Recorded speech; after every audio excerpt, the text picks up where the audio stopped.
आज वो कर लेते हैं, एक्सचेंज ऑफ गैसेस कर लेते हैं आज, और उसके साथ साथ जो बचा है ट्रांसपोर्ट ऑफ गैसेस और डिसऑर्डर्स बचे, रेगुलेशन ऑफ ब्रीथिंग और रेस्पिरेशन और डिसऑर्डर्स खत्म हो गया।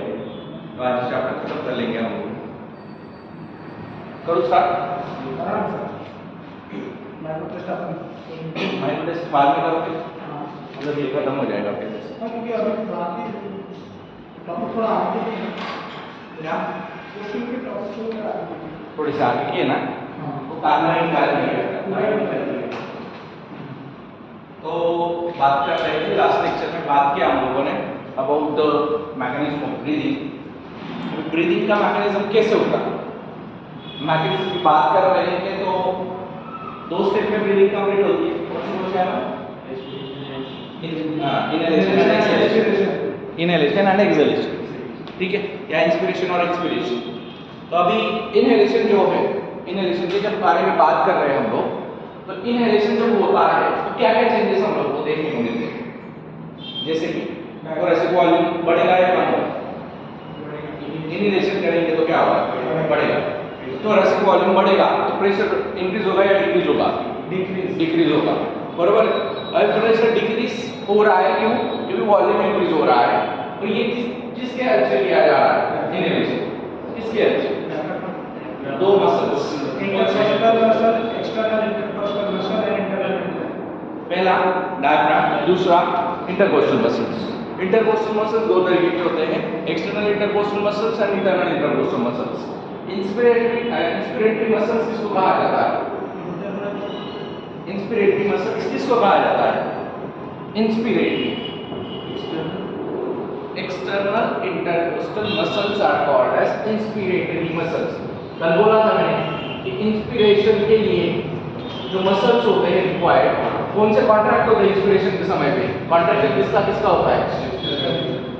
External intercostal muscles, correct. ये क्या होगा? कॉन्ट्रैक्ट। और क्या कॉन्ट्रैक्ट होगा? डायफ्राम। तो डायफ्राम या फिर ट्रेनिंग मसल जो है वो कॉन्ट्रैक्ट होंगे, करेक्ट। तो इनका कॉन्ट्रैक्शन होगा, और जब इनका कॉन्ट्रैक्शन होगा तो आपको वो क्या दिखेगा कि ये जो इंस्पिरेशन है वो हो रहा है। तो रिलैक्सेशन किसका होगा? इंटरनल इंटरकोस्टल मसल्स का रिलैक्सेशन होगा। और ये कंडीशन आपकी क्या शो कर रही है? ये कंडीशन आपकी इंस्पिरेशन शो कर रही है। इसमें थोरेसिक वॉल्यूम क्या होगा? थोरेसिक वॉल्यूम इंक्रीज होगा, और प्रेशर क्या होगा? डिक्रीज। प्रेशर डिक्रीज होगा। हो गया? समझ में आ गया? कोई प्रॉब्लम नहीं है? डन है यहाँ तक? अभी हम लोग एक्सपिरेशन के बारे में बात करते हैं। जब हम लोग एक्सपिरेशन के बारे में बात करते हैं या एक्सहेलेशन के बारे में, तो एक्सहेलेशन में कौन सी मसल्स कॉन्ट्रैक्ट होंगी?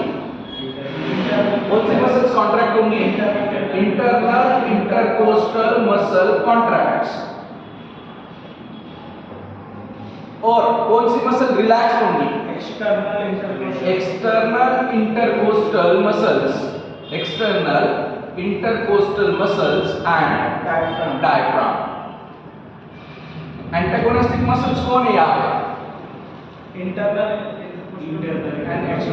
External intercostal muscles are antagonistic. तो ये हो गया आप लोगों का एक्सपिरेशन, ये हो गया एक्सपिरेशन। एक्सपिरेशन में थोरेसिक वॉल्यूम क्या होगा? कम होगा। प्रेशर क्या होगा? बढ़ेगा। समझ में आ गया? क्लियर है एकदम? हो गया? डन है? इंटरनल और एक्सटर्नल थोड़ा सा डिटेल में बात किया था, कल के लेक्चर में देखिएगा कि इंटरनल इंटरकोस्टल मसल्स कैसे अटैच होती है, वो कैसे कॉन्ट्रैक्ट होती है, वो कल के लेक्चर में देख लीजिएगा। That will be about the mechanism of breathing, जो हमने लास्ट लेक्चर में पढ़ने की कोशिश की। डन है यहाँ पे? डन है। दूसरा बात क्या किया हम लोगों ने? हमने बात किया about the respiratory volumes and respiratory capacities. ठीक है, तो हमने पहला टॉपिक पढ़ा यहाँ पे रेस्पिरेटरी वॉल्यूम्स का। रेस्पिरेटरी वॉल्यूम्स कौन से रेस्पिरेटरी वॉल्यूम्स पढ़े? टाइडल वॉल्यूम में सिर्फ इनिशियल लिखता हूँ, टीडाल वॉल्यूम। हाँ, दूसरा कौन सा देखा? IRV। तीसरा कौन सा देखा? ERV। फोर्थ कौन सा देखा? कौन सा? RV। Done. These are the volumes. Capacities कौन से देखे? रेस्पिरेटरी कैपेसिटीज कौन सी देखी पहले? Inspiratory capacities. दूसरी कौन सी देखी? Expiratory capacities. तीसरी कौन सी देखी? Functional residual capacity. चौथी कौन सी देखी? Vital capacity. पांचवी कौन सी देखी? TLC, total lung capacity. Done. TV कितना होता है? 500 ml। टीवी कितना होता है? 500 ml। IRV कितना होता है? IRV 1000 to 1100 ml। कितना होता है? Sorry, IRV 25,000 to 3000 ml। कितना होता है IRV? 2500 से 3000। ERV कितना होता है? 1000 से 1100। RV कितना होता है? 1100 से 1200। हो गई crisp revision.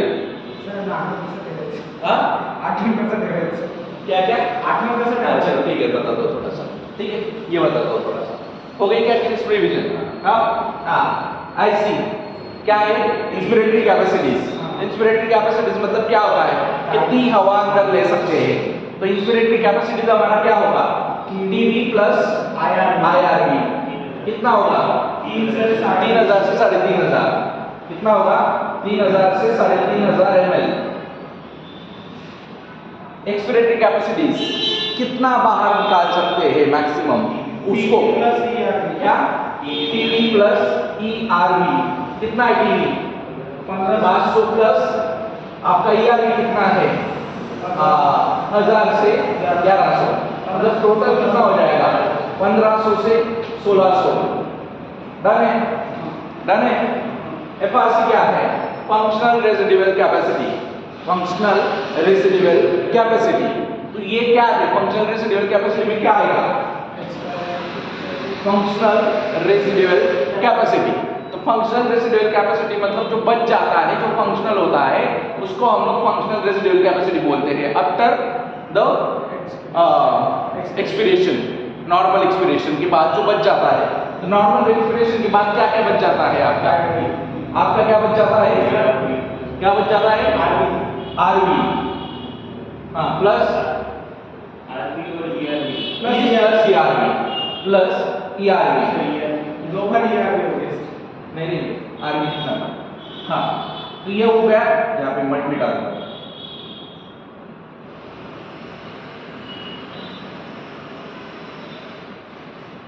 RV done. RV कितना है? RV है 1100 से 1200। और ERV कितना है? 1000 से 1100। टोटल कितना होगा? 2100 से 2300। 2100 से 2300 आ गया। डन है? VC vital capacity. वाइटल मतलब RV छोड़ के जितना जितना फंक्शनल होता है, तो whatever will be the things जो इतना दिया है, तो सिर्फ RV छोड़ देना है। मतलब क्या कर देना है? टीवी करना है, TV plus IRV plus ERV that will be your vital capacity. तो कितना निकाल देना है? हमको निकाल देना है 1100। निकाल देंगे हम लोग 1100 से 1200 निकाल देना है। तो 1100 से 1200 जब हम निकालते हैं, तो almost around 4000 to that will be 4800 के करीब। 4800 के करीब आपका वाइटल कैपेसिटी जो है वो आएगा। समझ में आया? निकालो क्या? निकालने का क्या?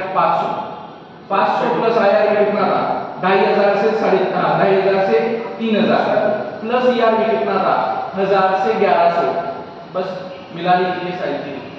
सर अपन डायरेक्ट IC प्लस ERV के वैसे भी कर सकता है ना, वैसे भी कर सकता है, या फिर सीधा वॉल्यूम से कैपेसिटी निकाल सकते हैं। ठीक है, तो ये आप लोगों का आ जाएगा। तो ये कितना हो गया 3,500 से 3,500 और ये 1000 ऐड हो गया तो ये हो गया 4000 से 4600, 4000 से 4600 will be the VC, that is vital capacity. इतनी ही हमारा लंग यूज कर सकता है कभी भी, इससे ज्यादा यूज नहीं हो सकता है। TLC टोटल लंग कैपेसिटी क्या है? टोटल लंग कैपेसिटी ये सारा मिलके टोटल लंग कैपेसिटी होता है, ये सारा मिलके टोटल लंग कैपेसिटी होता है 5100 to 5800 will be the total lung capacity and that will be your last lecture's summary। तो ये हो गया आपकी क्रिस्प रिवीजन। क्रिस्प रिवीजन उसकी ली जाती है जिसकी ली जा सकती है, समझ में आ रहा है? सो this will be about this respiratory volumes and respiratory capacities। Last lecture में एक अच्छा सा प्रेजेंटेशन दिखाया है, वो एक बार देख लेना, मतलब थोड़ा बहुत जो भी डाउट रह जाएगा तो क्लियर हो जाएगा। डन है यार, कोई प्रॉब्लम नहीं है। देखिए अभी बहुत खतरनाक टॉपिक है, समझने वाला टॉपिक है, समझ गए कोई दिक्कत नहीं, नहीं समझ गए तो दिक्कत ही दिक्कत है आप लोग को नजर आएगी। डन है, आगे बढ़ो। We are starting with the exchange of gases. अभी एक्सचेंज ऑफ गैसेस के लिए मैं सिर्फ एक ये यूज कर देता हूँ डायग्राम, तो आप लोगों को जल्दी से खत्म कर देंगे exchange of gases. Exchange of gases में हो क्या रहा है? Exchange of gases totally depend on the partial pressure of the gases. किसके ऊपर डिपेंडेंट है? पार्शियल प्रेशर के ऊपर एक्सचेंज ऑफ गैसेस जो है वो डिपेंडेंट है। लास्ट लेक्चर में पार्शियल प्रेशर की डेफिनेशन बताई थी हम, क्या बताई थी?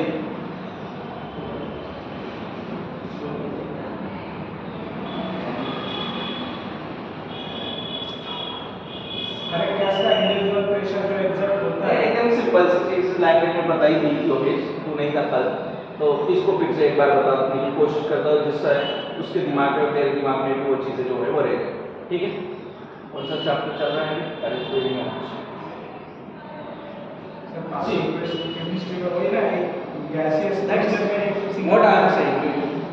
ये पुश कर रहा हूँ, नहीं हो रहा है। तुम लोगों को दोनों को बुलाइए प्लीज, थोड़ा हेल्प कर दो। तो तेरा एक प्रेशर रहेगा, मेरा एक प्रेशर रहेगा और तेज का एक प्रेशर रहेगा, उसमें मेरा कितना इंडिविजुअल प्रेशर है that is called as partial pressure. समझ में आया क्या? मिक्सचर ऑफ गैसेस में इंडिविजुअल गैस का प्रेशर कितना होता है that is called as partial pressure. तो ये पार्शियल प्रेशर के ऊपर डिपेंड करता है कि मूवमेंट गैस की कहां से कहां होगी। So that will be the main important phenomenon for exchange of the gases. अभी गैसेस किसके और किसके बीच में एक्सचेंज होंगे ये पहले मैं आप लोगों को समझा देता हूँ थ्रू दिस। तो देखिए गैसेस कहाँ से एक्सचेंज होंगे? हमारे पास एक चीज है और उसको हम लोग बोलते हैं एटमॉस्फेयर। क्या बोलते हैं? एटमॉस्फेयर। तो एटमॉस्फेयर में गैसेस है कुछ, तो कुछ गैसेस हम एटमॉस्फेयर से लेंगे तो कुछ गैसेस एटमॉस्फेयर को भी देंगे। एटमॉस्फेयर से जाएगा कहाँ पे? लंग्स में। इनटू ब्रैकेट अल्वियोलाई लिख देता हूँ, इनटू ब्रैकेट अल्वियोलाई लिख रहे, अल्वियोलाई लिख रहे हम। डन है। अभी ये अल्वियोलाई में जाएगा, अल्वियोलाई से जाएगा कहाँ पे? तो टिश्यूज जाएगा कहाँ पे? तो टिश्यूज में जाएगा, ठीक है ना? ब्लड कैपिलरीज में जाएगा और ब्लड कैपिलरीज से टिश्यूज में। लेकिन प्रॉपर एक्सचेंज जो होगा वो किसके किसके बीच में होगा? यहाँ से यहाँ और यहाँ से यहाँ पे जाएगा। डन है। अभी ये जब चीज हो रही है तो ऑब्वियसली जो गैस यहाँ से यहाँ जाना है उसका पार्शियल प्रेशर एटमॉस्फेयर में, इसका पार्शियल प्रेशर जो होगा, पार्शियल प्रेशर एटमॉस्फेयर में ज्यादा होना चाहिए। तो जब एटमॉस्फेयर में ज्यादा होगा और यहाँ पे जब वो कम होगा तभी जाके इसका मूवमेंट जो है वो इस डायरेक्शन में देखने को मिलेगा। और ये इधर से भी यदि इसको टिश्यू की तरफ जाना है तो इसका पार्शियल प्रेशर जो होगा PP, तो partial pressure will be higher in the lungs, और जब हायर होगा तभी वो टिश्यू की तरफ जा सकता है, अदरवाइज वो नहीं जा सकता है। उसी तरह से यदि टिश्यू से लंग्स की तरफ जाना है तो किसी गैस का पार्शियल प्रेशर इधर हाई होना चाहिए तभी लंग्स में वो कम होना चाहिए, तो यहाँ से यहाँ जाएगा एंड सो ऑन। समझ में आया? तो सारा फंडा हो गया एक्सचेंज ऑफ गैसेस का, प्रिंसिपल ऑफ पार्शियल प्रेशर। अभी पार्शियल प्रेशर में जब हम लोग गैसेस एक्सचेंज के बारे में बात करते हैं तो दो मेजर गैसेस के बारे में बात करते हैं कि कौन से गैसेस एक्सचेंज किए जाते हैं during the breathing.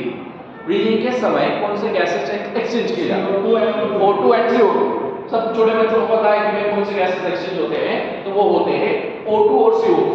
O2 and CO2 will be exchange. अभी एक्सचेंज हो रहा है O2 CO2 का, तो O2 कहाँ लिया जा रहा है? अंदर लिया जा रहा है। O2 कैसे लिया? एटमॉस्फेयर से लंग्स के अंदर जा रहा है, तो ऑब्वियसली O2 का पार्शियल प्रेशर क्या होना चाहिए? हायर साइड पे होना चाहिए। एटमॉस्फेयर में O2 का जो प्रेशर होगा वो ज्यादा होना चाहिए। तो एटमॉस्फेयर में O2 का जो प्रेशर होता है वो कितना होता है? 159 mmHg। तो इतना प्रेशर जो है वो आप लोगों को देखने को मिलेगा किसका? O2 का partial pressure in the atmosphere. So the PO2 of the atmosphere is 159। Done है? डन है। अभी यदि वहां पे 159 है, कहां पे? यहाँ पे PO2 159 है, तो लंग्स में PO2 कितना होना चाहिए? कम ही होना चाहिए ना, कम ही होना चाहिए। तो लंग्स में कितना प्रेशर आता है? लंग्स में प्रेशर कितना आएगा? 104। कितना आएगा?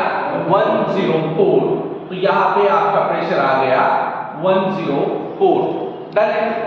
अभी यदि ये जो लंग्स का PO2 का प्रेशर 104 है, तो ये कहाँ पे जाने वाला है? ये अल्वियोला में आ गया। अल्वियोला में प्रेशर है 104। ये कहाँ पे डिफ्यूज होने वाला है? ये डिफ्यूज होने वाला है अभी ब्लड कैपिलरी में। तो ब्लड कैपिलरी में जब ये डिफ्यूज होगा तो ब्लड कैपिलरी का जो PO2 होगा वो क्या होना चाहिए? ऑब्वियसली कम होना चाहिए। ऑब्वियसली कम होना चाहिए। कितना है ब्लड कैपिलरी का? 40। कितना है? 40 ना? 40। अभी इसकी ब्लड कैपिलरी पता है कि डीऑक्सीजनेटेड ब्लड है। और जब ये यहाँ से यहाँ पे आएगा और इसको ऑक्सीजनेटेड करेगा तो इसका pH, इसका जो प्रेशर है PO2 का प्रेशर ऑक्सीजनेटेड ब्लड में बढ़ जाएगा। कितना हो जाएगा? कितना हो जाएगा? 95 mmHg। अभी आप बोलोगे सर 104 और 40 144 होते हैं, आप तो 95 बोल रहे हो, ये कैसे? तो हर जगह पे मैथमेटिक्स नहीं करना होता है, पहली चीज। अभी दूसरी चीज क्या? That depends on the surface, that depend on the volume of the blood capillaries में कितना डिफ्यूज हो सकता है। कॉन्सेंट्रेशन ग्रेडियंट नुसार ते जातात म्हणून जोपर्यंत सिमिलर में म्हणते इक्विलिब्रियम मतलब जितना प्रेशर वो अप्लाई हो सकता है उतना वो अप्लाई करेगा तो उतना ही जाएगा अंदर। तो ये कितना अप्लाई कर रहा है? जितना प्रेशर अप्लाई हो रहा है उससे ये 40 वाला 95 mmHg हो गया। वॉल्यूम कितना है उसके हिसाब से वो जाएगा, कितना जाना है कितना नहीं जाएगा, वो बहुत सारे फैक्टर्स के ऊपर डिपेंड करेगा। अभी 95 वाला जब गया तो आपके टिश्यू में जो ऑब्वियसली टिश्यू में जाना है तो टिश्यू में कितना रहेगा? कितना रहेगा? 40 mmHg। यार इधर 40 कहाँ रह जाए? ये 40 डालो, ये भी तो टिश्यू ही है। एक्चुअल देखा जाए तो ये टिश्यू ही है, तो ये 40 है। अभी ये 95 जब इसमें जाएगा तो यहाँ पे अभी कितना हो जाएगा? यहाँ पे PO2 का कॉन्सेंट्रेशन बढ़ जाएगा। यहाँ पे PO2 का कॉन्सेंट्रेशन जो है वो इंक्रीज हो जाएगा, क्योंकि इसने क्या किया है? अभी ऑक्सीजन को डिलीवर्ड किया है इनटू द टिश्यू।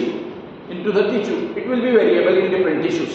और इस तरीके से आपका PO2 जो है वो PO2 मतलब ऑक्सीजन जो है वो क्या किया गया? ऑक्सीजन जो है वो एक्सचेंज किया गया, पहला गैस एक्सचेंज हो गया on the basis of the partial pressure of the oxygen. समझ में आया? समझ में आया? अभी हमारे पास दूसरा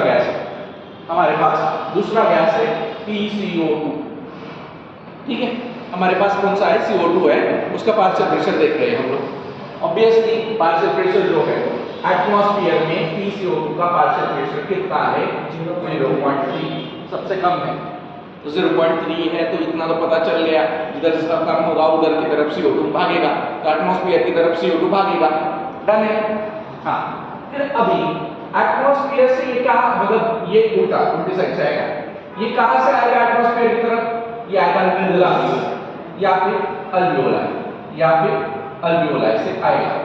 अल्वियोला में इसका प्रेशर कितना है? 40 है। कितना है?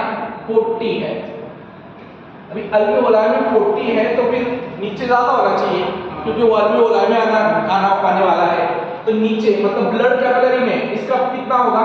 ब्लड कैपिलरी में इसका जो ये होगा कॉन्सेंट्रेशन वो होगा 45 mmHg, दैट इज डीऑक्सीजनेटेड में इसका जो कॉन्सेंट्रेशन होगा वो 45 mmHg आप लोगों को देखने को मिलेगा। तो आप ब्लड से टिश्यू में कितना था? टिश्यू में इसका कितना था? 45 था। तो 45 भी कंडक्ट हो रहा है तो टिश्यू में इसका कॉन्सेंट्रेशन 45 है और इसके लिए ये गया ब्लड कैपिलरीज में, तो ब्लड कैपिलरीज से होते हुए ये जा रहा है लंग्स में, एटमॉस्फेयर में, और इस तरह से CO2 जो है वो आप खुद को एक्सचेंज करेगा। ठीक है, अभी एक डायग्राम देख लेते हैं और इस डायग्राम से समझने की कोशिश कर लेते हैं कि एग्जैक्टली हुआ क्या। सर दरवर्षी एनसीईआरटी मध्ये चेंज करतात काही व्हॅल्यूज क्यों रे, क्या है चेंज? माझ्याकडे जी आहे ती जुनी होती 2008 का 6 ची। अच्छा। इकडं ॲटमॉस्फिअर गेल्यानंतर ऑक्सिजन 164 आहे। नहीं तो फिर वो चेंज हुआ है, हुआ according to the changes, according to the new research, according to may be some mistakes, तो उसकी वजह से हुआ। देखिए हम लोग बात कर रहे हैं, हम लोग ये सारी चीज़ें देख चुके हैं कि ये क्या होता है या क्या नहीं होता है।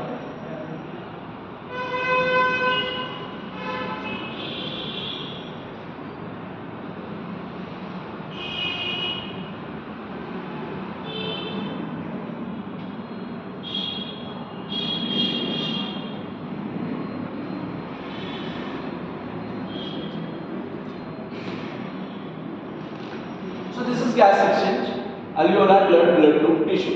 तो यहाँ से हम लोगों को गैस एक्सचेंज देखने को मिलता है।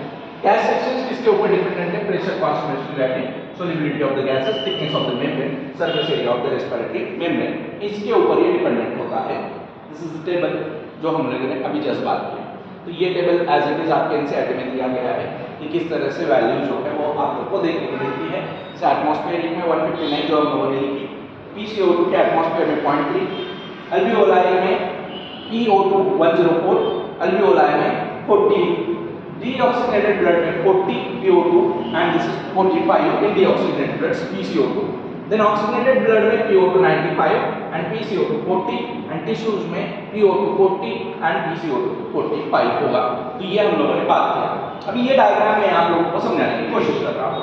सो सी, यहाँ पे आपके एटमॉस्फेयर में PO2 कितना था? एटमॉस्फेयर में PO2 था हमारा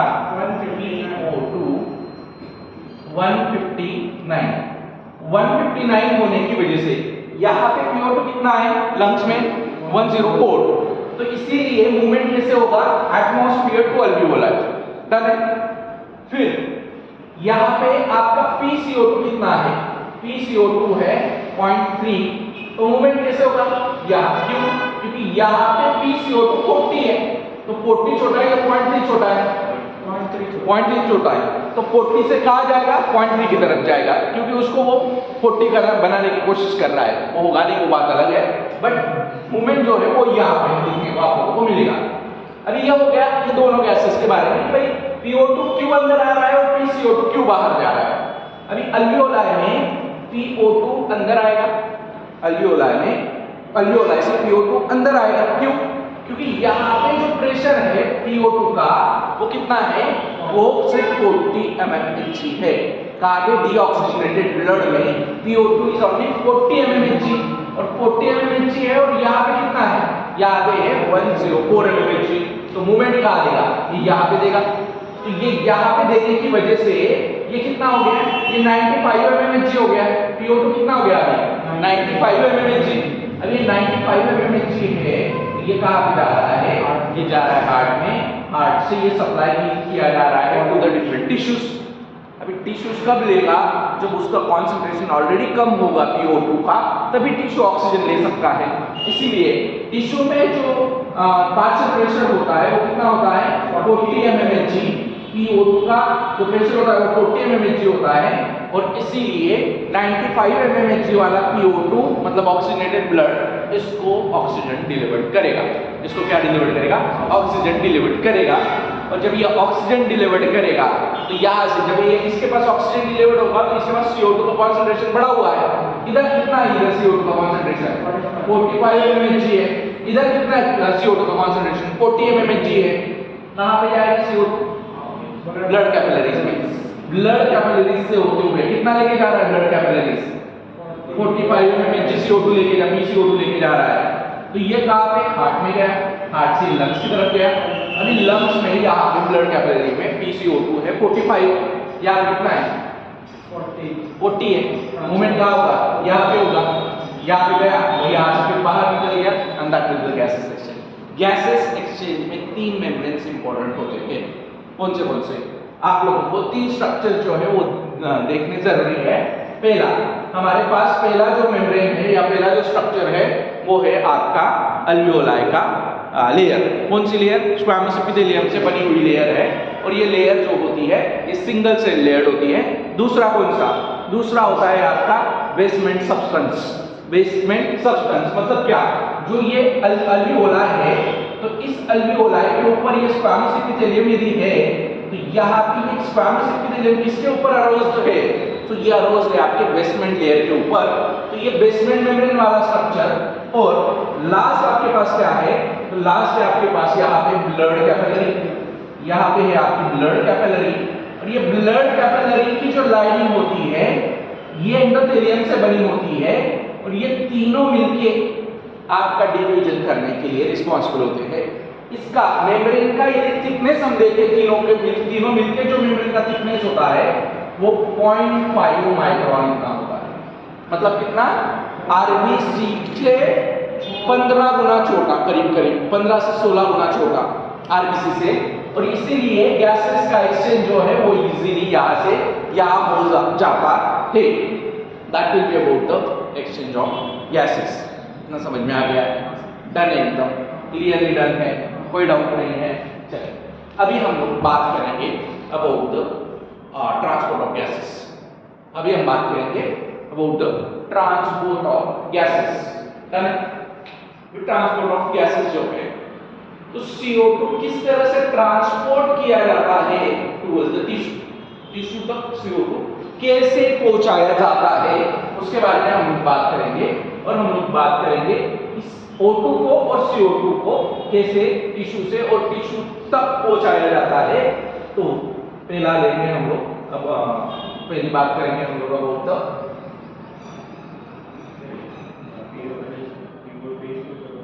एक बात कीबोर्ड में इसके अच्छा इधर से ओके।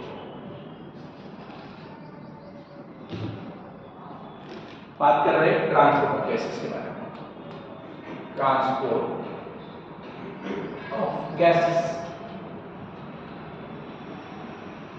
हमारे पास 2 गैसेस है, एक है ऑक्सीजन और दूसरा है carbon dioxide. Carbon dioxide. Done है? डन है। अभी हम लोग बात कर रहे हैं transport of gases, that is oxygen और कार्बन डाइऑक्साइड के बारे में। पहले बात कर लेते हैं हम लोग ऑक्सीजन के बारे में। ऑक्सीजन कैसे ट्रांसपोर्ट किया जाता है? ऑक्सीजन 3 तरीके से 2 तरीके से ट्रांसपोर्ट किया जाएगा। कैसे कैसे ट्रांसपोर्ट किया जाएगा? डिसॉल्व्ड स्टेट इन प्लाज्मा और विद द आरबीसीज। तो आरबीसीज के माध्यम से हम लोग कितना ट्रांसपोर्ट करते हैं? 97% हम आरबीसीज के माध्यम से करेंगे। 97% आरबीसीज जो होंगी वो ऑक्सीजन को क्या करेगी? ट्रांसपोर्ट करेगी। 97% RBCs are responsible for transport of oxygen and 3% आपका प्लाज्मा कौन से फॉर्म में? डिसॉल्व्ड फॉर्म में ऑक्सीजन को लेके जाएगा टुवर्ड्स द टिश्यू। कितना डन है? अभी दूसरा बात कर लेते हैं इधर ही पैरेलली CO2। CO2 3 तरह से ट्रांसपोर्ट किया जा सकता है। कैसे कैसे ट्रांसपोर्ट किया जा सकता है? सबसे maximum abundant amount of CO2 कौन ट्रांसपोर्ट करता है? That will be the bicarbonate. Bicarbonate, तो बाइकार्बोनेट जो होंगे NaHCO3, करेक्ट है? तो NaHCO3 जो है वो 70% आपके इसको लेके जाएगा, 70% ऑफ कार्बन डाइऑक्साइड को ट्रांसपोर्ट करेगा। 70% बाइकार्बोनेट्स। डन? बात करते हैं ना इसमें, मतलब कैसे फॉर्म होगा, क्या होगा, होगा या नहीं होगा, बात करते हैं। डन? NaCO3। उसके बाद आरबीसीज करीब 23 से 25% CO2 को ट्रांसफर करने के लिए आरबीसीज लगेंगे। और last that is dissolved plasma के रूप में डिसॉल्व्ड कितना होगा? 7%। कितना होगा? 7% जो होगा वो आपका यहाँ पे देखने को मिलेगा in the form of dissolved plasma.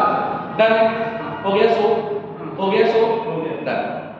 हो गया ऑक्सीजन और CO2 कैसे ट्रांसपोर्ट किया जाएगा। अभी ऑक्सीजन जब आरबीसी के साथ ट्रांसपोर्ट किया जाता है। ऑक्सीजन जब फिर या तो सीधा सीधा डिसॉल्व हो जाएगा और वो लेके जाएगा, इसके बारे में कोई बात ही नहीं करनी है हम लोगों को, समझ में आ रहा है? बात करनी है इसके बारे में। भाई ये कैसे करेगा? तो इसके लिए हम लोगों को हीमोग्लोबिन का स्ट्रक्चर जो है वो पता होना चाहिए। As we all know haemoglobin जो है वो किस तरह का प्रोटीन है? क्वाटरनरी है। तो क्वाटरनरी प्रोटीन में हम लोगों को क्या देखने को मिलेगा? क्वाटरनरी प्रोटीन में हम लोगों को एक अल्फा चेन, दूसरी अल्फा चेन और 2 बीटा चेन, ये एक बीटा चेन और ये दूसरी बीटा चेन। डन। तो आप लोगों को पता है हीमोग्लोबिन है, तो हीमोग्लोबिन किससे बनता है? हिम और ग्लोबिन से। तो ग्लोबिन पार्ट तो मैंने निकाल दिया, अभी हिम पार्ट निकाल लेते हैं। So this will be the him part. Him मतलब क्या है आप लोगों को पता है? आयन। हिम मतलब क्या है? आयन। Fe2+ के फॉर्म में आप लोगों को यहाँ पे दिखेगा। तो ऑक्सीजन आएगा और इस Fe के साथ बाइंड होगा, इस Fe के साथ बाइंड होगा। ऑक्सीडेशन नहीं हो रहा है, देखिए ना, ऑक्सीजनेशन हो रहा है, ऑक्सीजनेशन हो रहा है, ऑक्सीडेशन नहीं हो रहा है। ऑक्सीडेशन का मतलब क्या होगा कि ये ब्रेक डाउन करना शुरू कर देगा। ये ब्रेक डाउन नहीं करेगा, यहाँ पे आके सिर्फ बाइंड हो जाएगा, इसके ऊपर आके सिर्फ ज्वाइंट हो जाएगा। That is oxygenation. ये रेडॉक्स रिएक्शन नहीं है, ये ऑक्सीडेशन रिएक्शन नहीं है। तो ये हो गया आप लोगों का ऑक्सीजन, एक बाइंड हुआ, 2 बाइंड हुआ, तीसरा बाइंड हुआ, चौथा बाइंड। तो एक हीमोग्लोबिन मॉलिक्यूल कितने ऑक्सीजन? 4 ऑक्सीजन कैरी कर सकता है और तब जाके वो 100% सैचुरेट होगा।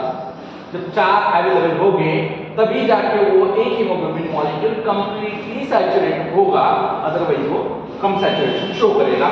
तो ये हो गया। अभी ये जब होता है तो प्रोसेस कैसे होती है देखिए, Hb, ठीक है।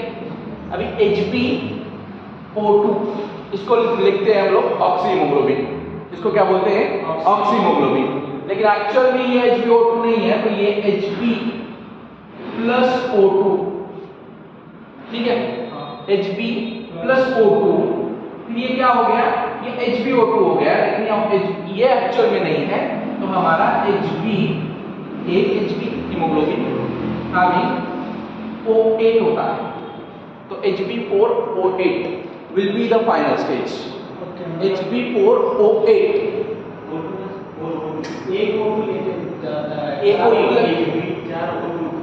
Fe एक O2 को लेके जाता है और O8 मैं भी वही बोल रहा हूँ ना। ये जो है ये O के फॉर्म में तो बाइंड नहीं होगा ऑक्सीजन, O2 के फॉर्म में बाइंड होगा, तो ये 4 लेके जाएगा, है ना, समझ रहा है? तो ये क्या हो जाएगा? 8 हो जाएगा। तो इसलिए मैं लिख रहा हूँ Hb4O8, तो इस तरह से ये लेके जाएगा। डन, समझ में आ गया? अभी यह हो गया आप लोगों का ट्रांसपोर्टेशन।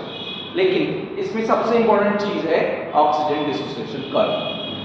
Oxygen dissociation curve. अभी ऑक्सीजन डिसोसिएशन कर्व क्या होता है उसके बारे में जानकारी ले लेते हैं। फिर से हम लोग जाएंगे प्रेजेंटेशन की तरफ, क्योंकि वहां पे ग्राफ जो है वो निकाला हुआ है, ठीक है।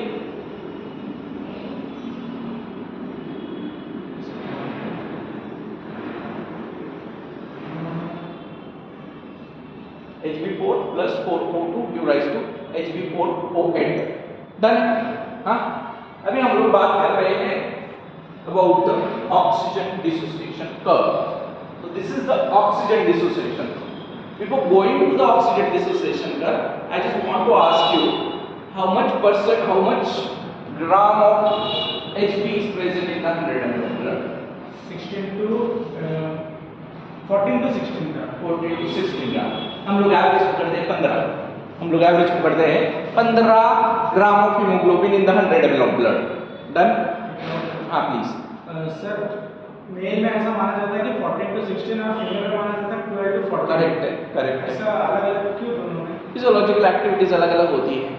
मेंस्ट्रुएशन अफेक्ट करता है? हाँ?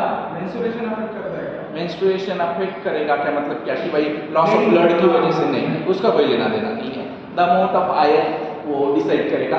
और फिजियोलॉजिकल एक्टिविटी जो होती है मतलब एज ट्रेडिशनली ये माना गया है कि फीमेल जो होती है वो फिजिकल एक्टिविटीज नहीं करती है, मतलब जैसे कि वर्किंग जो होगा बाहर का वो नहीं करेंगी, तो या फिर बड़े बड़े जो मतलब कोई भी चीज़ें जो है वो नहीं उठाती है। तो जो ये हेवी एक्टिविटीज़ है जिसमें लॉस ऑफ एनर्जी ज़्यादा होता है तो इसीलिए उनको उतनी एनर्जी नहीं ज़रूरत पड़ती है। And physiology is different, female की फिजियोलॉजी मेल की फिजियोलॉजी से डिफरेंट है। सो अकॉर्डिंगली मतलब कैसे, जैसे कि तू बात करेगा about the weight, average height, तो ये डिफरेंट है, तो ऑटोमेटिकली ऑर्गन की साइज भी डिफरेंट हो जाएगी और उसके अकॉर्डिंगली रिक्वायरमेंट भी जो है वो कम ज़्यादा हो सकती है। समझ में आ गया? तो यहाँ पे हम लोग बात कर रहे हैं एवरेज, हम लोग ने पकड़ा 15 ग्राम पर 100 ml ऑफ ब्लड। तो 1 ग्राम हीमोग्लोबिन, तो 1 ग्राम ऑफ हीमोग्लोबिन जो होता है वो 1 ग्राम HB carries 1.3 ml of oxygen. कितना कैरी कर रहा है? 1.3 ml ऑफ O2। करिए 100 ml ऑफ ब्लड कितना O2 लेके जाएगा? 100 ml ऑफ ब्लड पर सर 5 ml लेके जाते हैं। 5 ml लेके जाता है? लिखा है 5 करेक्ट है ना? हाँ। तो भी बताना मेरे को ये कितना हुआ? सर ये तो 1.34 कितना हो गया? 20 पॉइंट समथिंग, 20.2 ऑलमोस्ट अराउंड। समझ में आ रहा है? तो 100 ml ऑफ ब्लड जो है वो कितना ऑक्सीजन लेके जा रहा है? 20.2 ml ऑफ ऑक्सीजन लेके जा रहा है। ठीक है, लेकिन ये पूरा का पूरा थोड़ी दे देगा, ये देगा सिर्फ 5 ml। ये कितना देगा? ये देगा सिर्फ 5 ml। क्यों 5 ml देगा? क्योंकि बाकी 15.4 मतलब टोटल यदि आप बात करें तो ये क्या करता है, ये 14.4 उसके साथ लेके जाता है। 14.4 ml ऑफ ऑक्सीजन वापस लेके जाता है, तो प्रैक्टिकली थ्योरेटिकली ये 19.4 डिलीवर करता है, लेके जाता है एक्चुअल में 19.4 डिलीवर करता है। हम लोग जब ये बात कर रहे हैं 15 ग्राम के बारे में, इसको यदि 1.34 से ये किया तो 15 और ये 5 3 15 मतलब ये आ जाएगा तेरा 3 15 सॉरी 30 ना 5 into 30 इज इक्वल्स टू कितना हुआ? टी 15 45 19 पॉइंट समथिंग के करीब आ रहा है ये। ठीक है, तो ये थ्योरेटिकल वैल्यू है कि ये इतना ऑक्सीजन कंडक्ट करता है, लेकिन पूरा का पूरा ऑक्सीजन दे देगा क्या? नहीं ना, PO2 का तो एक लेवल बचा हुआ है ना वहां पे, तो लेवल बचा हुआ है, तो ये क्या करेगा? ये 14.4 ml ऑफ ऑक्सीजन उसके साथ लेके चला जाता है। ओनली टिश्यू को 5 ml ऑफ ऑक्सीजन डिलीवर करता है। कितना करता है? 5 ml ऑफ ऑक्सीजन डिलीवर करेगा, बाकी सारा ऑक्सीजन वो उसके साथ लेके चला जाता है। तभी जाके PCO2 का जो प्रेशर है वो कुछ ना कुछ बना रहता है, नहीं तो सीधा PCO2 का प्रेशर कितना हो जाता था? पूरा डिलीवर कर देता था, तो जीरो हो जाता था। तो फिर कैसे एक्सचेंज हो सकता था? नहीं हो सकता है, वैसे चल भी नहीं सकता है। समझ में आ रहा है? और जो CO2 होता है, PCO2 मतलब जो CO2 होता है वो कितना डिलीवर किया जाता है? 4 ml। जो ये 5 ml डिलीवर करता है, तो PCO2 कितना डिलीवर्ड होता है? 4 ml ऑफ PCO2 या CO2 will be delivered to the alveoli. Alveoli को 4 ml डिलीवर्ड किया जाता है। तो ये हो गया आपके कुछ स्टैटिक्स रिलेटेड टू दिस। अभी ऑक्सीजन डिसोसिएशन कर्व में जब हम लोग ग्राफ में प्लॉट करते हैं percent, that is this is concentration PCO2 against on the y axis the saturation, percent saturation of the hemoglobin oxygen। अभी ये ग्राफ क्या बता रहा है? ये ग्राफ बता रहा है कि कब ऑक्सीजन जो है वो डिसोसिएट होता है। ऑक्सीजन कब डिसोसिएट होगा, तो ये ग्राफ वो समझाने की कोशिश कर रहा है। तो हम लोग क्या पढ़ रहे हैं? ऑक्सीजन डिसोसिएशन कब हीमोग्लोबिन से ऑक्सीजन मॉलिक्यूल्स डिसोसिएट होते हैं। 3 चीजें इंपॉर्टेंट है अकॉर्डिंग टू द एनसीईआरटी। एक, जब PCO2 लेवल ज्यादा होगा तो ऑक्सीजन डिसोसिएट होगा। दूसरा, देखिए मैं लिख रहा हूं, जब PCO2 ज्यादा होगा, PCO2 का लेवल हाई होगा, तो क्या होगा? ऑक्सीजन हीमोग्लोबिन से डिसोसिएट होगा। पहली चीज। दूसरी चीज, H+ आयन का कॉन्सेंट्रेशन जब ज्यादा होगा तो ऑक्सीजन क्या होगा? डिसोसिएट होगा फ्रॉम द हीमोग्लोबिन। और टेम्परेचर जब ज्यादा होगा तो ऑक्सीजन डिसोसिएट होगा फ्रॉम द हीमोग्लोबिन। एक और चीज है जो दी नहीं आती है आती है, दैट इज 2,3-BPG, 2,3-बिस्फॉस्फोग्लिसरेट, 2,3-बिस्फॉस्फोग्लिसरेट। जब इसका नंबर ज्यादा होगा तो आपका PCO2 ऑक्सीजन डिसोसिएट होगा फ्रॉम द हीमोग्लोबिन। तो ये फैक्टर्स जो है, दीज आर द फैक्टर्स वो ऑक्सीजन डिसोसिएशन कर्व के लिए रिस्पॉन्सिबल होते हैं। मतलब जब जब ये चीजें बढ़ेगी तब तक ऑटोमेटिकली आपका ऑक्सीजन जो है वो डिसोसिएट होगा, और जब ऑक्सीजन डिसोसिएट होगा तो CO2 बाइंड होगा, तो CO2 बाइंड होगा, और CO2 बाइंड करने के लिए कंडीशन क्या है, उसका कॉन्सेंट्रेशन ज्यादा होना चाहिए। जब PCO2 का प्रेशर PO2 से ज्यादा होगा, ऑटोमेटिकली हीमोग्लोबिन को CO2 बाइंड होगा। So these are the factors जो डिसोसिएशन के लिए। अभी ये जो ग्राफ आप लोगों को दिख रहा है ये सिग्मॉइड शेप ग्राफ है। मतलब क्या देखिए, फॉर एग्जांपल हम परसेंट सैचुरेशन कब बढ़ेगा हीमोग्लोबिन का, जब हम PCO2 का कॉन्सेंट्रेशन बढ़ाते जा रहे हैं। किसका कॉन्सेंट्रेशन बढ़ाते जा रहे हैं, PCO2 का PO2 का कॉन्सेंट्रेशन बढ़ाते जा रहे हैं। कब होगा सैचुरेशन, कब होगा, जब ऑक्सीजन का लेवल बढ़ता जाएगा, प्रेशर बढ़ता जाएगा, तो ऑक्सीजन का प्रेशर बढ़ता गया, कॉन्सेंट्रेशन बढ़ता रहा, इस तरह से हीमोग्लोबिन क्या हो जाएगा, सैचुरेट होने लग जाएगा इसका। तो यहाँ पे ये जो दिख रहा है आप लोगों को,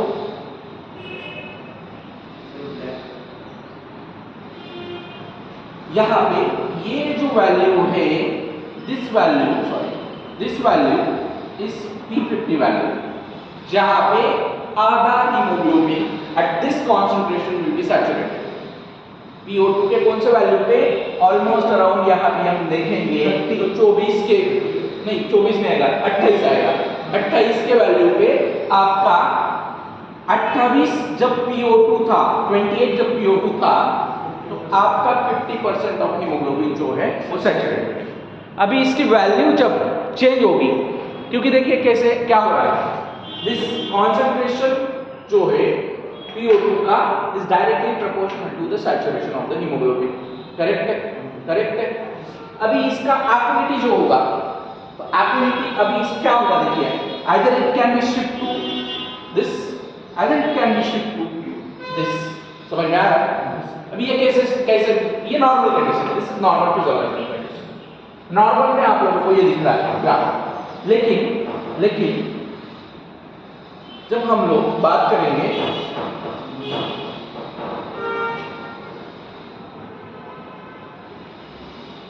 ये आपका एक कर्व है ये वाला, और दूसरा कर्व है आप लोगों का ये वाला, ठीक है। अभी इसका कब चेंजेस इस ग्राफ में होंगे, ये दो फैक्टर्स के ऊपर डिपेंडेंट है। अगेन ऑटोमेटिकली ये जब राइट की तरफ टर्न होगा, समझ रहे हो, जब ये राइट की तरफ शिफ्ट होगा तो कुछ फैक्टर्स होंगे जो चेंज होंगे। कौन से फैक्टर्स चेंज होंगे, जो ये इधर होगा, मतलब ये क्या इंडिकेट कर रहा है, ये डिसोसिएशन इंडिकेट कर रहा है।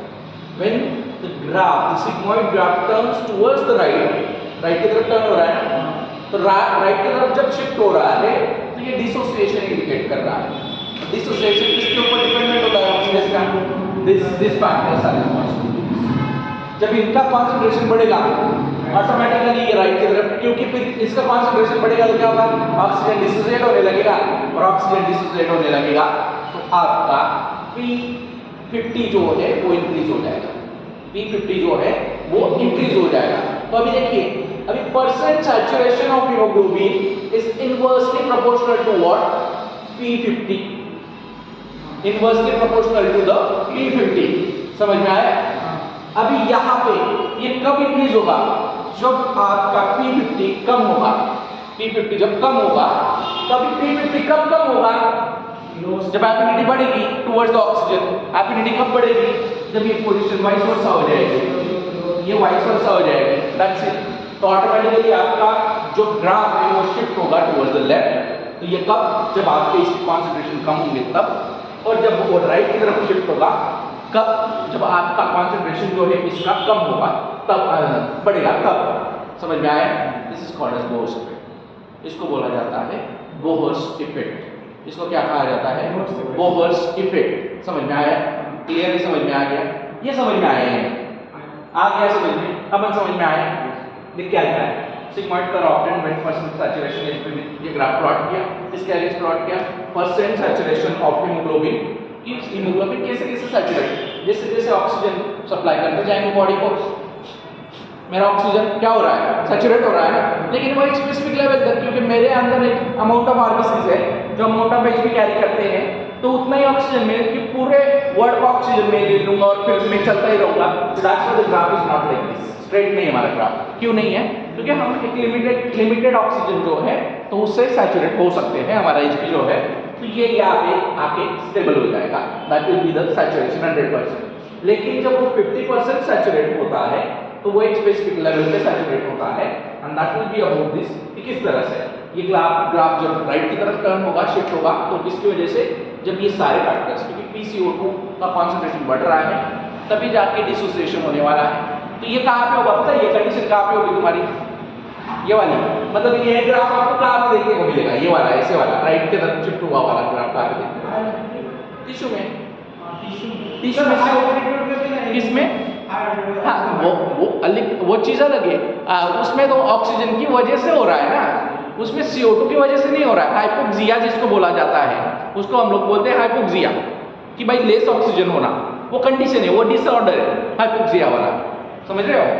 यहाँ पे क्या है, ये कंडीशन आप लोगों को नॉर्मल कंडीशन में भी, जब आप लोग नॉर्मली बैठे हो और आपके टिश्यू में एक्सचेंज हो रहा है, क्या हुआ? आपका PO2 कम है ना, कम किसकी वजह से? PCO2 ने ऑक्सीजन को डिसोसिएट किया, ऑक्सीजन डिसोसिएट होने की वजह से टिश्यू में गया। फिर तो ये आपको ये वाली कंडीशन इधर वाली ये टिश्यू में देखने को मिलेगी, और ये वाली कंडीशन जहाँ पे आपका ये वाला ग्राफ, जब ये ग्राफ ब्लड की तरफ टर्न हुआ है, ये कहाँ से? अल्वियोलाई में, अल्वियोलाई में। समझ में आ रहा है? गया क्या मन दिमाग में? क्लियरली गया? तो that will be about the oxygen dissociation curve. Oxygen dissociation curve. अभी हम लोग बात करें PCO2 के बारे में। भाई हमारा CO2 कैसे ट्रांसपोर्ट किया जाता है? हमारा CO2 एकदम से बदल के ट्रांसपोर्ट होता है, ये तकलीफ नहीं देता है हम लोग। देखो क्या तकलीफ नहीं देता है।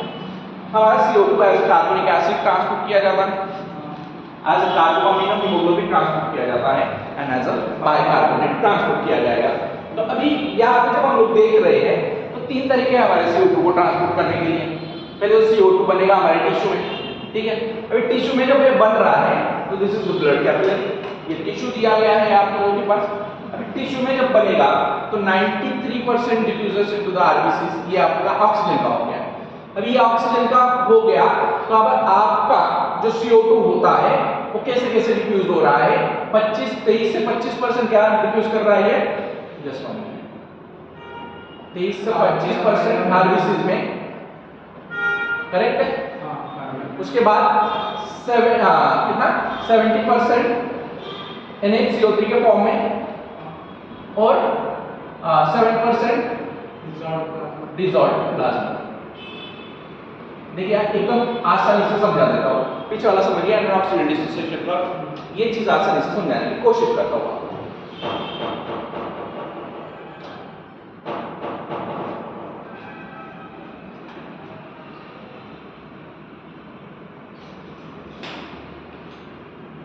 हमारे पास है CO2, आपके पास है टिश्यू, ठीक है? यहाँ पे मैं कुछ भी निकाल देता हूँ, ये टिश्यू हो गया आपका। आपके पास है ब्लड कैपिलरी, ये इसलिए निकाली क्योंकि डीऑक्सीजनेशन होने वाला है, ऐसा समझ में आया?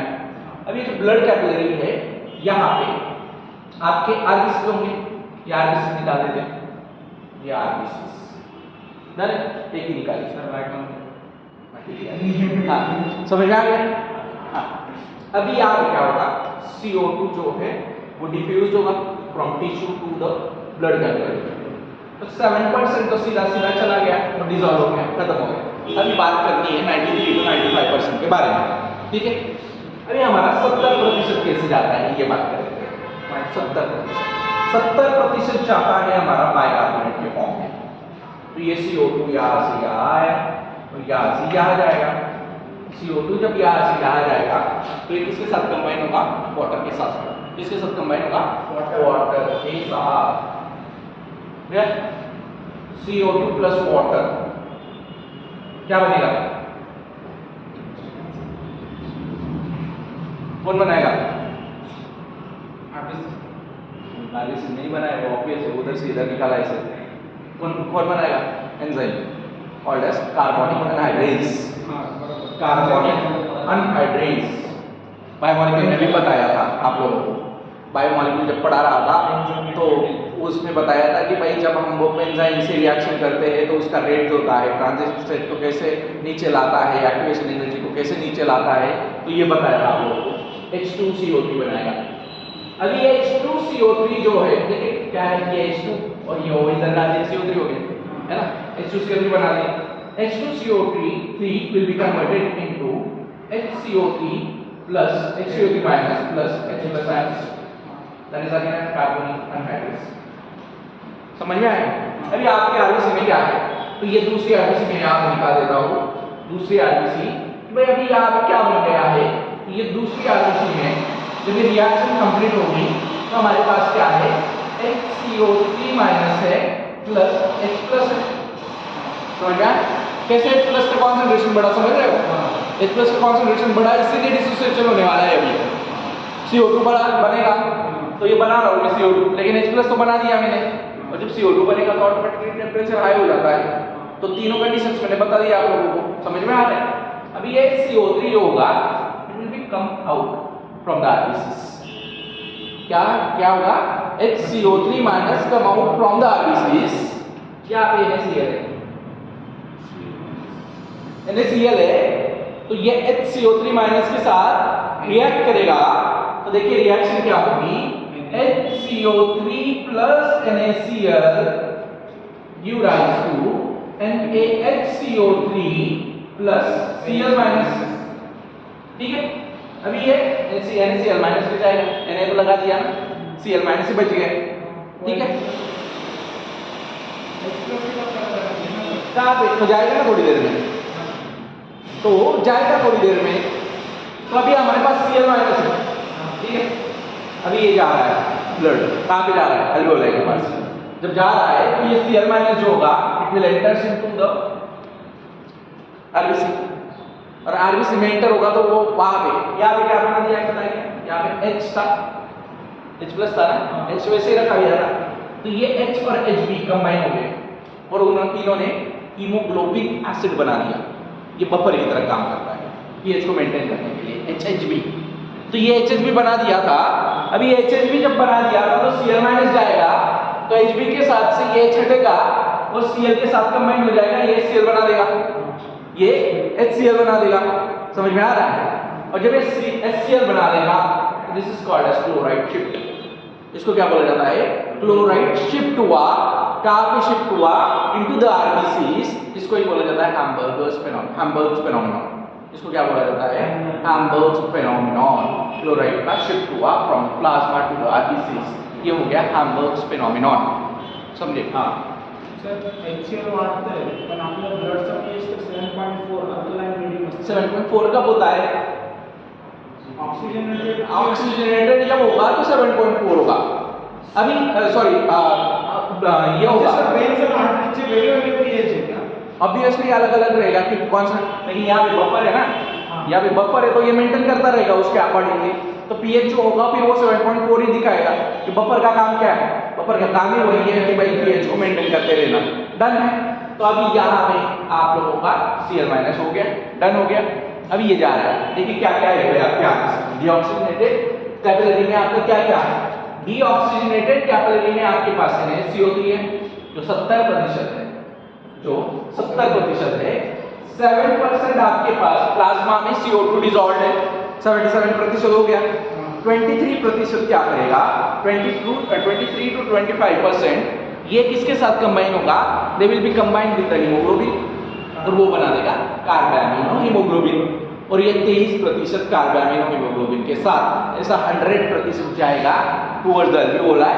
और ये जब 100 ml ऑफ ब्लड जाएगा, 100 ml की बात कर रहे हैं जब 100, तो ये 4 ml ऑफ ऑक्सीजन डिलीवर करेगा टू द अल्वेओलाई तो फिर जब 5 ml अंदर लेते हैं तो 4 ml CO2 बाहर छोड़ते हैं हम लोग, तो ये जाएगा अल्वियोलाई में 4 ml CO2। तो हमारा ब्रीदिंग रेट कितना है? 70 कितना है ब्रीदिंग रेट? कितना है ब्रीदिंग रेट? कितना है? 6 कितना है? 12 से 16, 12 से 16। तो 12 से 16 बार हम लोग क्या कर रहे हैं? एक्सपिरेशन या इंस्पिरेशन कर रहे हैं। और एक एक्सपिरेशन या इंस्पिरेशन में कितनी हवा बाहर फेंकते हैं? 500 ml, 500 ml बाहर फेंके, टीडा को 500 ml लेना है तो 500 बाहर फेंकेगा। तो 500 बाहर फेंके, 1 मिनट में कितनी फेंकी? 6000 ml, मतलब 6 लीटर। करेक्ट है। 100 ml हवा में से कितना CO2 बाहर फेंका? CO2 हाँ 4, तो 6 लीटर में से कितना फेंकेगा? That is 240 ml of CO2, 4 ml 100 ml, हाँ 1000 ml में 40 ml, 6000 ml में 240 ml। समझ में आया? क्लियर है? तो अभी ये कितना फेंका तूने? 240 ml एवरेजली काउंट किया जाता है। 200 ml हम लोग बाहर फेंकते हैं, हम लोग 200 बाहर फेंकते हैं तो 250 अंदर लेते हैं ऑक्सीजन 1 मिनट में। गया दिमाग में? क्लियरली गया दिमाग में? क्लियरली गया? डन है। इस तरीके से हमारा कार्बन ट्रांसपोर्ट किया जाता है। तो ये हो गया आपका ट्रांसपोर्ट ऑफ कार्बन। यहाँ पे हम लोगों ने देखा बोर्स इफेक्ट, हम लोगों ने देखा हार्मोनिक्स फेनोमेनॉन, एक होता है हेल्डेंस इफेक्ट। हेल्डेंस इफेक्ट, तो हेल्डेंस इफेक्ट मतलब क्या? तो Haldane's effect is exactly opposite to the Bohr's effect. Bohr's effect, Bohr's effect में क्या हुआ था? बोर्स इफेक्ट में क्या हुआ? ऑक्सीजन डिसोसिएट हुआ। किसकी वजह से हुआ? CO2 concentration under. तो हेल्डेंस में क्या हुआ? हेल्डेंस में वाइस वर्सा। जब आपका CO2 कॉन्सेंट्रेशन डिक्रीज होगा अल्वियोलाई में, तो देखिए क्या हो रहा है? बोहर्स क्या हुआ? टिश्यूज में, टिश्यूज में हुआ। हेल्डेंस क्या हुआ? अल्वियोलाई में। फिर अल्वियोल इधर क्या हुआ? CO2 कॉन्सेंट्रेशन बढ़ा है, डन है। H+ बढ़ा है, डन है। टेम्परेचर बढ़ा है, डन है।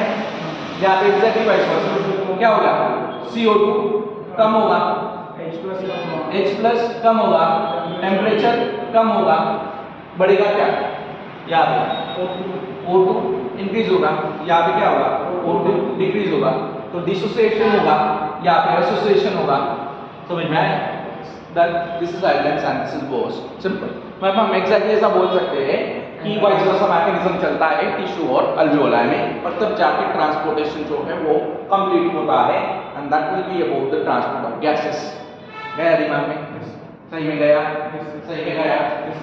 अभी लास्ट टॉपिक है हमारा बचा हुआ, दैट इज रेगुलेशन। रेगुलेशन है ना? रेगुलेशन है, खत्म है, डन है। अभी रेगुलेशन हमारा लास्ट टॉपिक है। रेगुलेशन में क्या होता है? एकदम सिंपली हमारे पास रेगुलेशन सेंटर्स होते हैं जो हमारे ब्रीथिंग को रेगुलेट करते रहते हैं। पहला जो सेंटर है हमारे पास वो कौन सा है? कौन सा है? RRC, रेस्पिरेटरी रिदमिक सेंटर, पहला। दूसरा सेंटर कौन सा है हमारे पास? न्यूमैटाक्सिक सेंटर। कौन सा है? न्यूमैटाक्सिक सेंटर, डन है। तीसरा कौन सा है? ये दिया नहीं है, ये है अपन्यूस्टिक सेंटर। अपन्यूस्टिक सेंटर, समझ में आया? चौथा सेंटर कौन सा है हमारे पास? Chemo sensitive area. Chemo sensitive area, done है। क्लियर है? एकदम क्लियर है? आरआरसी आपकी नॉर्मल ब्रीदिंग को रेगुलेट करता रहता है। ये बताइए इनवॉलंटरी जो ब्रीदिंग है आपकी, जो आपको ध्यान में नहीं है, चल रही है उसको इसकी, क्या आपको हर एक ब्रीदिंग के लिए ध्यान रखना पड़ता है? अभी सांस ले, अभी सांस छोड़, अभी सांस ले, अभी सांस छोड़, नहीं। इनवॉलंटरी ब्रीदिंग को रेगुलेट करने का काम आरआरसी करता है। आरआरसी कहाँ पे होता है? ये होता है एमओ में, सॉरी हाँ एमओ में, मेडुला ऑब्लोंगेटा में। आरआरसी कहाँ पे है? मेडुला ऑब्लोंगेटा में है, और ये इनवॉलंटरी ब्रीदिंग को रेगुलेट करता है। डन? समझ में आया? क्लियरली समझ में आया?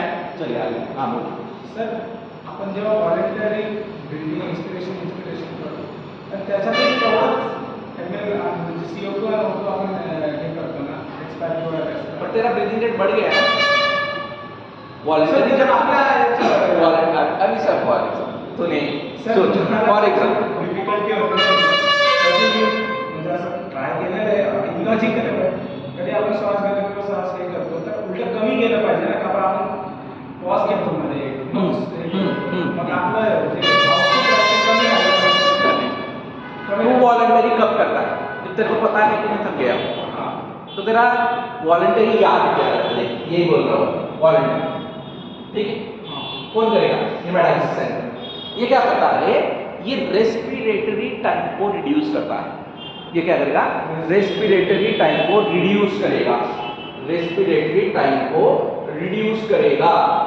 डन आपका रेस्पिरेशन टाइम कितना होता है इंस्पिरेशन के लिए 2 सेकंड लगते हैं एक्सपिरेशन के लिए 3 सेकंड लगते हैं 5 सेकंड में आपका ब्रीदिंग कंप्लीट होता है डन है अभी ये रिड्यूस होगा तो 1 मिनट में कितनी बार ब्रीदिंग किया आपने अभी नॉर्मल 60 12 बार ना 5 सेकंड ना 12 25 60 16 समझ में आया कितनी बार ब्रीदिंग किया 12 रेस्पिरेशन टाइम को रिड्यूस कर दिया मैंने 3 सेकंड ही कर दिया कितनी बार ब्रीदिंग करेगा अभी 20 बार रिपीट तो 20 बार रिपीट करेगा तो ऑक्सीजन ज़्यादा हो जाएगा तो जब तू वॉलंटरी मूवमेंट करेगा तो तेरा ऑक्सीजन ज़्यादा रहेगा सिंपल है समझ में आया डन है तो ये रेस्पिरेट और ये कहाँ पे पाया जाता है और पॉन्स में पाया जाता है पॉन्स वाला स्ट्रक्चर लाइब्रेरी में आप लोगों ने नर्वस पढ़ा हुआ है तो पॉन्स में आप लोग को ये न्यूमेटिक्स सेंटर पाया जाता है और ये रेस्पिरेटरी टाइम को रिड्यूस करेगा अपन्यूस्टिक सेंटर पॉन्स में पाया जाता है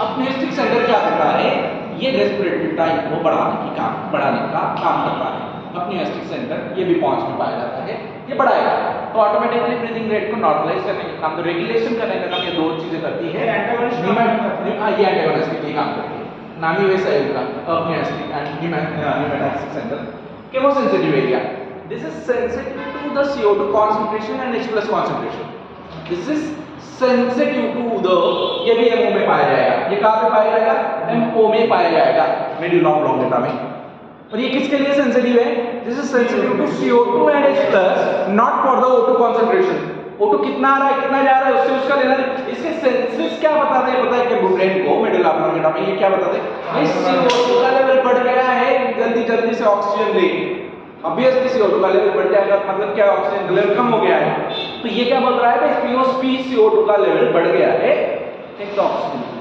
ब्रीथ इनहेलेशन करो तो ये इनहेलेशन करेगा and that will be the chemical oxygen area तो ये किसके लिए सेंसिटिव है it is sensitive to the CO2 and H+ ions done है कि एकदम क्लियरली डन है तो अभी आपको क्वेश्चन पूछा जाएगा कि chemosensitive area is sensitive for O2, CO2, O2, CO2 और CO2, H+.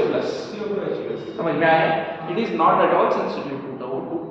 वैसे ही आपके कुछ पेरिफेरल सेंटर्स भी होते हैं इसमें रेस्पिरेशन में कुछ पेरिफेरल सेंटर्स होते हैं जैसे कि यहाँ पे दिया गया है कोरोनरी आर्टरी तो कोरोनरी आर्टरी भी क्या सेंस कर रही है क्या वो भी CO2 और H+ ही सेंस कर रही है तो ये भी आपको फिर ये जाके रिदमिक सेंटर को बोलेगी भाई इनहेलेशन एक्सहेलेशन कर और इस तरीके से आपका रेस्पिरेशन को क्या किया जा रहा है रेगुलेट किया जा रहा है so that will be about this 4 और 5 दैट इज पेरिफेरल सेंटर्स तो ये हो गया आपका अबाउट दिस तो जिस ऑर्डर से डिसीजेस सब लोगों को related to the respiratory system देखने को मिलते हैं आपके बुक में दिया है पहला that will be the first one will be the asthma allergy क्या एलर्जिक होने की वजह से एलर्जेंस आएंगे मास्ट सेल के ऊपर अटैक करेंगे मास्ट सेल के ऊपर लंग्स में अटैक करेंगे अटैक करने की वजह से मास्ट सेल क्या प्रोड्यूस करेगा हिस्टामाइंस हिस्टामाइंस क्या करते हैं वैसोकॉन्स्ट्रिक्टर है सॉरी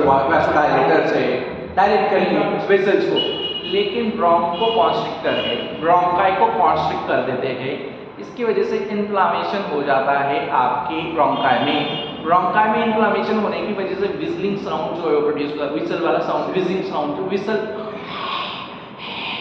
क्योंकि आपका ब्रोंकाई कॉन्स्ट्रिक्ट हो गया है ब्रोंकाई कफ पतला हो गया है हिस्टामाइन की वजह से सिंपल ट्रीटमेंट है एंटीहिस्टामाइन लीजिए तो जो इनहेलर्स होते हैं दे हैविंग एंटीहिस्टामाइन इसकी वजह से आपका ब्रोंकाई डायलेट होगा आपका ब्लड वेसल कॉन्ट्रैक्ट होगा सर अस्थमाचं जे अटॅक आहेत ते तर असं काय पोलन ग्रेन त्याच्यामुळे दुसरे पण कारण असतात ना आपला बीपी हाय झाल्यामुळे पण एलर्जी ऑलरेडी आपके पैथोजेनिक एलर्जी है, कुछ ऑर्गेनिजम्स उनकी वजह से एलर्जी है, एलर्जेंस कंटिन्यूअसली प्रोड्यूस हो रहे हैं, या आपका ब्लड वेसल कंटिन्यूअसली डायलेटेड है, उसकी वजह से जो प्रोडक्शन हो रहा है डायलिसिस की वजह से जो प्रोडक्शन हो रहा है गैसेस का वो ज़्यादा हो रहा है, उसकी वजह से हिस्टामाइन मास्ट सेल का रोल ज़्यादा है इसमें। मास्ट सेल जब मास्ट सेल हिस्टामाइन प्रोड्यूस करने लग जाएंगे तो आपका ब्रोंकाई कॉन्स्ट्रिक्ट होगा और विजिंग साउंड प्रोड्यूस होगा, that will be the asthma. Emphysema दिया हुआ है, एम्फाइसमा में क्या होता है, अल्वियोलाई की वॉल डैमेज हो गई है, मतलब समझ लीजिए ये आपका लंग है, ये एक लंग है, या आपने ये अल्वियोलाई निकाले, ये अल्वियोलाई, ये अल्वियोलाई, ये अल्वियोलाई, इसमें क्या हो रहा है एम्फाइसमा में क्रोनिक है, कंटिन्यूअसली हम इसी कंडीशन से सफर कर रहे हैं, इसकी वजह से ये डैमेज हो रहा है। ये क्या हो रहा है, ये वॉल जो है ये डैमेज होती जा रही है, ये डैमेज होती जा रही है तो क्या हो जाएगा, आपके अल्वियोलाई का सरफेस एरिया कम हो जाएगा और ऑक्सीजन कम पहुंचेगा हमारे बॉडी को। तो ये जो प्रॉब्लम होता है इसको बोला जाता है एम्फाइसेमा। अल्फा एंटीट्रिप्सिन करके एक ड्रग होता है जिसकी हेल्प से हम लोग इसको क्योर किया कर सकते हैं। Alpha antitrypsin is the drug which cures the emphysema, या इसकी ट्रीटमेंट में अल्फा एंटीट्रिप्सिन यूज किया जाता है। पहली चीज हाँ पूछ लीजिए, नहीं भूल गया मैं शायद। हाँ सर म्हणजे सरफेस एरिया एकदा संपलं तर संपलंच ना, नहीं पर वो जो डैमेज है, जो डैमेज हुआ है, हिस्टोलॉजिकल जो डैमेज है, इस तेरी सेल डिवाइड हो रही है, ठीक है, किससे बना है अल्वियोलाई, सेल से बना है ना, स्क्वैमस एपिथेलियम में हेमेटोसाइट्स ऑब्वियस ते बर्न आउट होऊन जातं, करेक्ट है। मग ते पूर्ण इनर पर्यंत बर्न करतात ना। अभी देख रहे हैं ये बर्न हो गया, ये अभी अल्वियोलाई था, ये वाला है अल्वियोलाई, इसके इतने पार्ट को उसने डैमेज कर दिया, ये क्या हो गया डैमेज ना हो गया, पूरा ही डैमेज कर दिया इसने। हाँ दिस इज अल्वियोलाई, कितने डैमेज हो गए। अभी तो ड्रग लेगा, ड्रग लेने की वजह से क्या हो रहा है कि वो जो केमिकल्स थे जो आपके अल्वियोलाई को डैमेज कर रहे थे उसके अगेंस्ट वो एक्ट हो रहे, उसको काम नहीं करने दे रहे, फिर यहाँ फिर से डिवीजन शुरू हो जाएगा फिर से। बन गया ना, समझ में आया? ऐसे नहीं, रिकवरी पीरियड में कर सकते हो आप, बहुत ज्यादा डैमेज हो गया तो फिर खत्म ही है, फिर कोई दिक्कत है ही नहीं। ये हो गया आपका एम्फाइसेमा, सिगरेट स्मोकिंग की वजह से एम्फाइसेमा हम लोग को देख। लास्ट होता है आप लोगों का that will be yours occupational asbestosis and silicosis. जो लोग कोल माइनिंग में काम करते हैं या जो लोग सिलिका फैक्ट्रीज में, सिलिका प्रोडक्शन की फैक्ट्रीज में काम करते हैं, उनके इसमें जो पार्टिकल्स होते हैं वो डिपॉजिट होने लगते हैं लंग्स में, and they'll have a problem of breathing, they'll have the problem of oxygen exchange वाला प्रॉब्लम इनको हो जाता है। तो जब एस्बेस्टोस एक्टिवेट होता है उस चीज को हम एस्बेस्टोसिस बोलते हैं, और जब सिलिका जब एक्टिवेट होने लगता है लंग्स में उसको सिलिकोसिस बोला जाता है। जैसे ट्यूबरकुलोसिस में क्या होता है, ये जो TB that is Mycobacterium tuberculosis. तो माइकोबैक्टीरियम जो होते हैं वो कैसे जा रहे हैं, झील होती है, कॉटन के जो थ्रेड होते हैं, कॉटन की इंडस्ट्री में, जिनिंग इंडस्ट्री में जो लोग काम करते हैं ना, उन पार्टिकल्स के साथ आपका माइकोबैक्टीरियम अंदर जा रहा है और वो एक्टिवेट हो रहा है, वो भी एक ऑक्यूपेशनल में आ जाएगा, ऑक्यूपेशनल डिसऑर्डर्स में। तो ये हो गए हम लोग के occupational, that is silicosis and asbestosis. Hypoxia, oxygen सही से नहीं पहुंच पाना, द अमाउंट ऑफ ऑक्सीजन कम आ रहा है, उसकी वजह से डिफिशियंसी हो रही है ऑक्सीजन की, कॉल्ड एज हाइपोक्सिया। ये हो सकता है एल्टीट्यूड पे जाने की वजह से, या ये हो सकता है आरबीसीज कम फॉर्म हो रहे हैं उसकी वजह से, या फिर ये हो सकता है एचबी फॉर्मेशन नहीं हो रहा है हमारे शरीर में आयरन डिफिशियंसी की वजह से। So hypoxia will be the condition. समझ में आया? सर ज्यांना ते बंद रूम असण्याचा फोबिया असतो, हां, ते पण याच्यानेच अफेक्ट होतात ना, त्यांना असं वाटतं की त्यांना ऑक्सिजन भेटत नाही, पण ऑक्सिजन तर असतं ना। एक चीज होती है ऑक्सीजन, वो जो बोल रहा था CO poisoning, carbon monoxide poisoning. नाही सर, तसं नाही, म्हणजे कोणत्या लोकांना फोबिया असतं ना की बंद याच्यात नाही राहू शकत, म्हणजे लिफ्ट मध्ये नाही जात, त्यांना वाटतं की त्यांना सफोकेशन सफोकेशन हो रहा है। पण सर आपण त्या या एरियात हे ऑक्सीजन नॉर्मल ब्रीथ करतो, बरोबर, ते नहीं करत असं। बरोबर, तो उसके अमाउंट ऑफ आरबीसीज कम होंगे उसके बॉडी में, पहली एक चीज़ हो सकती है, या फिर डिलीवरी सिस्टम प्रॉपर नहीं हो रही है जैसे मैं बता रहा हूँ, तो वो एक चीज़ हो सकती है कि भाई अमाउंट जो है ऑक्सीजन का जितना जाना चाहिए था तो दो तरीके की वजह से होता है। एक तो आरबीसी का प्रोडक्शन कम है उसके बॉडी में, या तो एचपी का काउंट कम है उसके बॉडी में। तो एचपी का काउंट कम है तो उतना अमाउंट ऑफ ऑक्सीजन डिलीवर नहीं कर पा रहा and then he feel suffocation.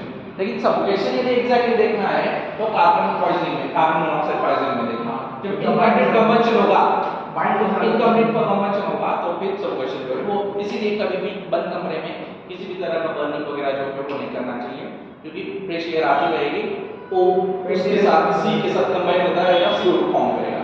और CO जब फॉर्म होता है ना तो वो 210 टाइम हीमोग्लोबिन को जल्दी बाइंड होता है कंपैरेटिवली ऑक्सीजन, और इसी वजह से हम लोगों को सफोकेशन होने लगता है। ऑक्सीजन क्योंकि हमने आने नहीं दिया ना, तो CO जितना ऑक्सीजन था वो C के साथ बाइंड होकर CO बना रहा है, कार्बन मोनोऑक्साइड पॉइजनिंग कहा जाता है इसको।